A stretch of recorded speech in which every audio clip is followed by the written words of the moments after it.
¿Qué harías si descubrieras que toda tu vida ha sido una simulación?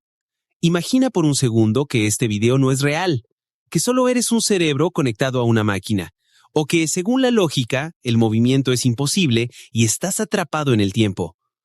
Hoy vamos a desafiar todo lo que crees saber. Estas son las 7 paradojas filosóficas que romperán tu mente. ¿Te atreves a dudar de tu propia realidad? La filosofía está llena de preguntas profundas y desconcertantes, pero pocas herramientas son tan efectivas para hacernos cuestionar la realidad como las paradojas. Una paradoja es, en esencia, un argumento o situación que contiene una contradicción o que desafía nuestras intuiciones más básicas. En la superficie pueden parecer simples acertijos lógicos, pero su impacto va mucho más allá. Las paradojas obligan a los filósofos y a todos nosotros a hacer frente a los límites de la razón y el conocimiento. A menudo revelan que nuestras ideas sobre la lógica, el tiempo, el espacio o la moralidad contienen tensiones internas irreconciliables. Es como si, al tratar de seguir un razonamiento hasta sus últimas consecuencias, nos topáramos con un abismo en el que lo lógico se vuelve absurdo. Nos empujan a replantear nuestros supuestos más básicos al enfrentarnos a una situación aparentemente irresoluble. Gracias a ellas, los filósofos han desarrollado nuevas teorías sobre el mundo y el pensamiento. De hecho, muchas de las ideas más innovadoras en la lógica, las matemáticas y la ciencia nacieron gracias al estudio de estas contradicciones. Hoy te guiaré a través de las 7 paradojas más impactantes de la filosofía, aquellas que, durante siglos, han dejado perplejos a los grandes pensadores y han sido el motor de los debates más profundos de la historia. Número 7. La paradoja de Epímenes. Número 7. Imagina un filósofo griego que, con cierta ironía, declara lo siguiente: todos los cretenses son mentirosos. A primera vista parece una afirmación común, pero aquí está el problema. El propio filósofo, Epímenes, era cretense. Si su afirmación es verdadera, él mismo sería un mentiroso, lo que significa que su afirmación debe ser falsa. Pero si su afirmación es falsa, entonces no todos los cretenses son mentirosos, lo que podría implicar que Epímenes dice la verdad. ¿Qué hacemos con esta contradicción? La paradoja de Epímenes juega con la autorreferencia y la naturaleza de la verdad lingüística. La afirmación niega su propia validez. Si es verdad, es falsa. Y si es falsa, debe ser verdadera. Esta contradicción lógica es difícil de resolver y desafía la coherencia en los sistemas de lenguaje.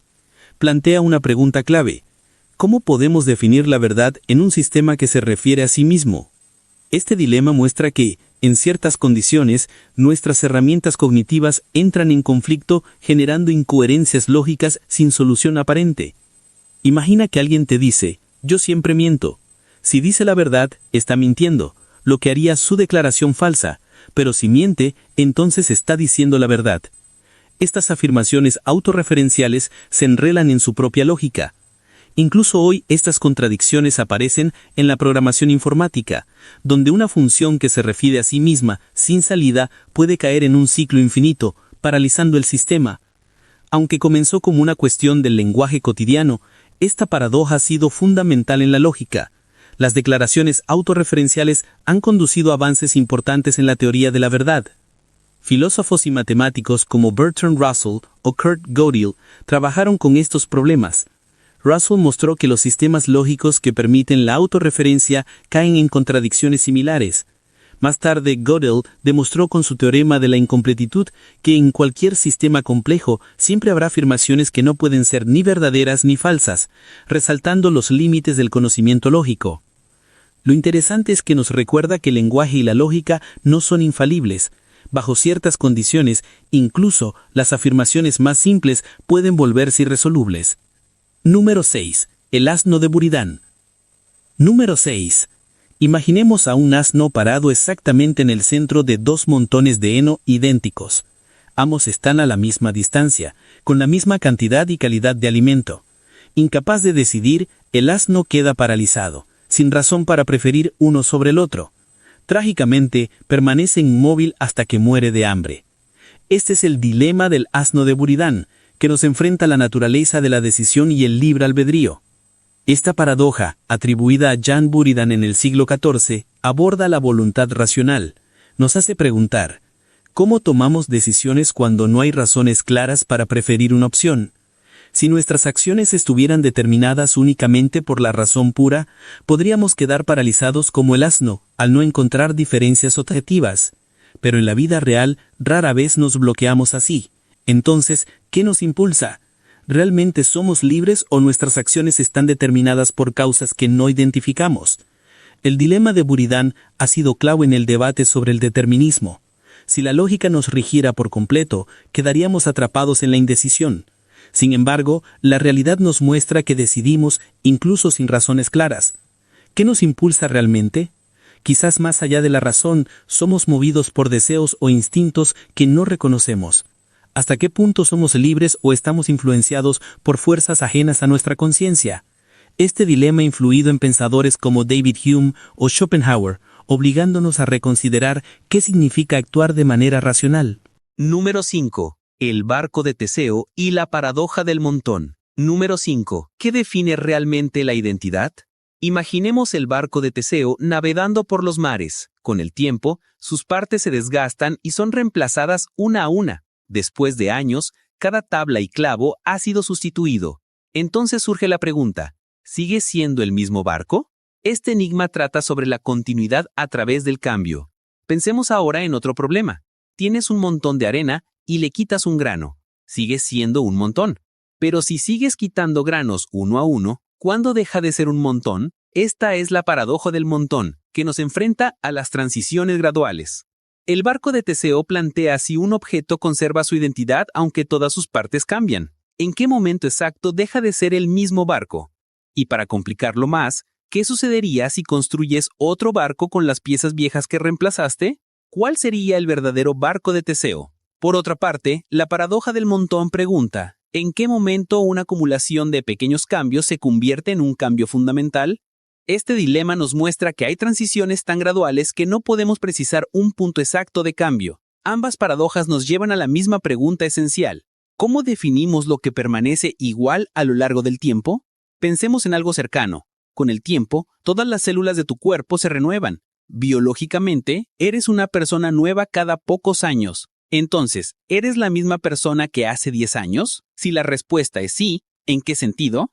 Este dilema afecta nuestra identidad personal. Si nuestros recuerdos y creencias cambian, ¿qué define nuestra continuidad? Estas paradojas han sido cruciales en la discusión sobre la identidad.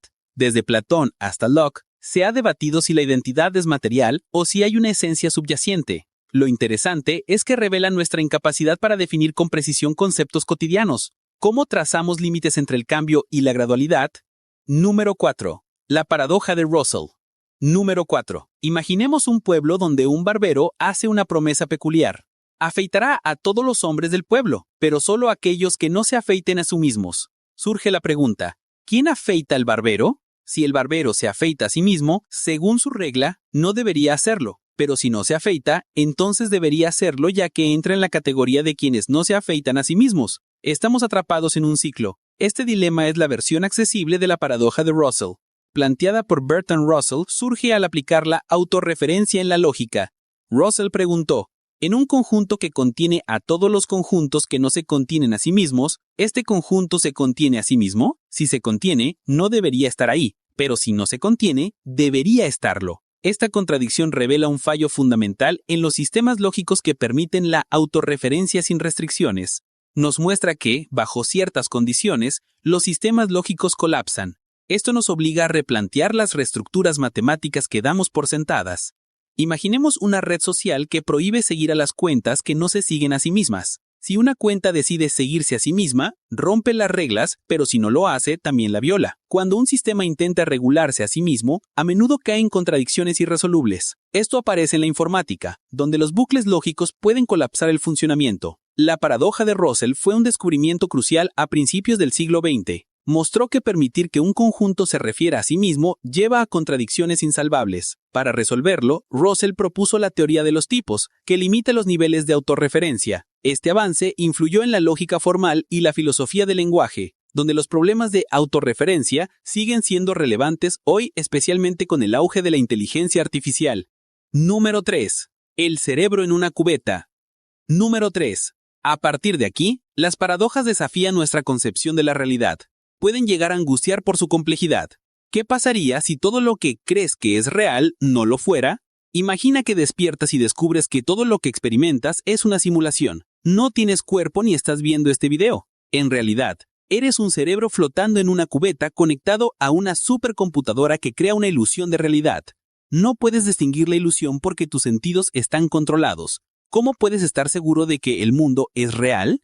El dilema del cerebro en una cubeta plantea una cuestión central. ¿Cómo confiar en nuestro conocimiento si nuestros sentidos pueden ser engañados? Es una versión moderna del escepticismo radical de René Descartes, quien se preguntaba si un genio maligno podría estar engañándole. El cerebro en una cubeta lleva esto a un nivel mayor con la tecnología. ¿Cómo sabes que no estás en una simulación de una inteligencia artificial?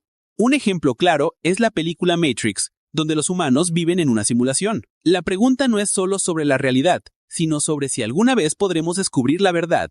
Piensa en los sueños. Cuando sueñas, todo parece real hasta que despiertas.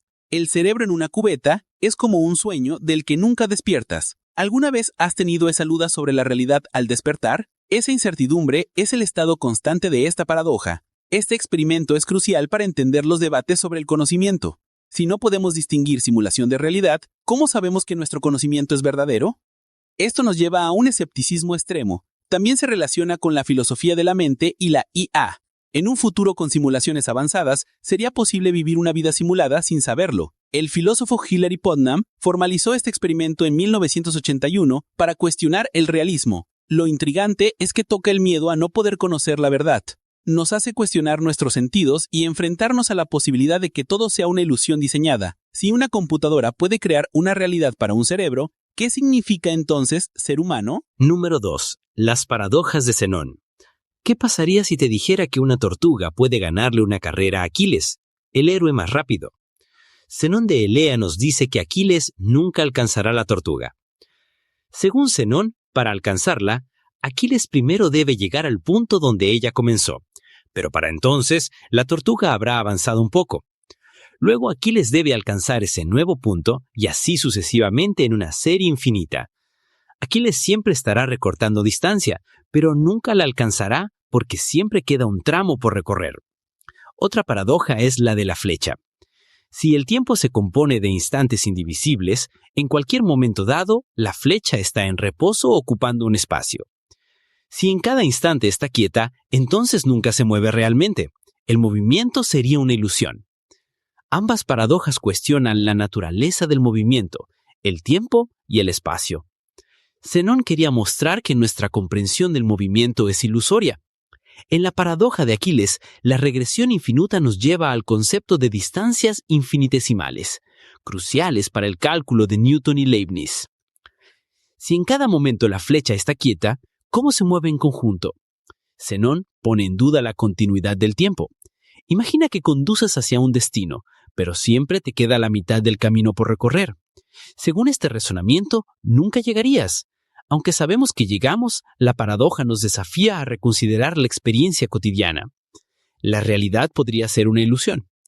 Hoy usamos el cálculo para resolverlo, pero el problema lógico persiste.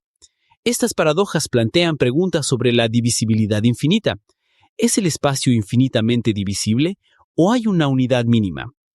Siguen siendo relevantes hoy con la física cuántica, que sugiere que el tiempo y el espacio podrían estar divididos en unidades mínimas, sintonizando extrañamente con los problemas que Zenón planteó.